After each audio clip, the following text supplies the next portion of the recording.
ময়মনসিংহের মুক্তাগাছায় খিলগাতী বানিয়াকাজী গ্রামের তৃতীয় শ্রেণীতে পড়ুয়া ৮ বছরের এক শিশুকে গত ২ দিন আগে ধর্ষণের চেষ্টা করে তার দাদা। ঘটনার অভিযুক্ত আনোয়ারুল ইসলাম সম্পর্কে শিশুটির বাবার চাচা হয়। অভিযুক্ত আনোয়ার উপজেলা খিরুয়াজানি ইউনিয়নের বানিয়াকাজী গ্রামের এসাক আলীর পুত্র।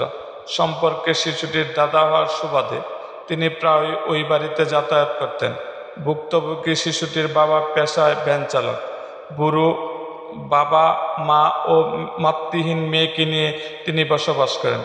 সোমবার সন্ধ্যায় শিশুটি পড়তে বসে। এক পর্যায়ে বিদ্যুৎ চলে গেলে অভিযুক্ত আনোয়ার ঘরে প্রবেশ করে একা পেয়ে শিশুটিকে ধর্ষণের চেষ্টা করে এবং শরীরের বিভিন্ন জায়গায় কামড় দেয়। এ সময় বিদ্যুৎ চলে এলে আনোয়ার তাকে ছেড়ে দেয়। শিশুর দাদি আনোয়ারকে পালিয়ে যেতে দেখে এবং পরবর্তীতে শিশুটি তার দাদিকে সব জানিয়ে দেয়।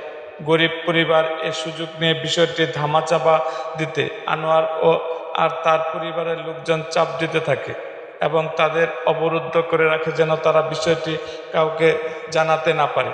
পরবর্তীতে শিশুটির দাদা এলাকার গণ্যমান্য ব্যক্তি এবং নেতাদের জানালে তারা বুধবার সালিশে আহ্বান করে। বুধবার সকালে সালিশ বৈঠকে স্থানীয় নেতারা এবং প্রভাবশালী লোকজন ধামাচাপা দিতে বসলে আনোয়ার এর পক্ষ থেকে 2,50,000 টাকা ইজ্জতের মূল্য নির্ধারণ করে।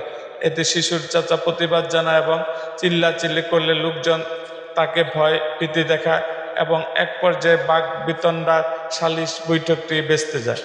শিশুর বাবা জানায় বৈঠকে টাকা দিয়ে বিষয়টি ধামাচাপা করতে না পেয়ে আনোয়ার ও তার পরিবারের লোকজন আমার বাসায় এসে হুমকি দিয়ে যায়।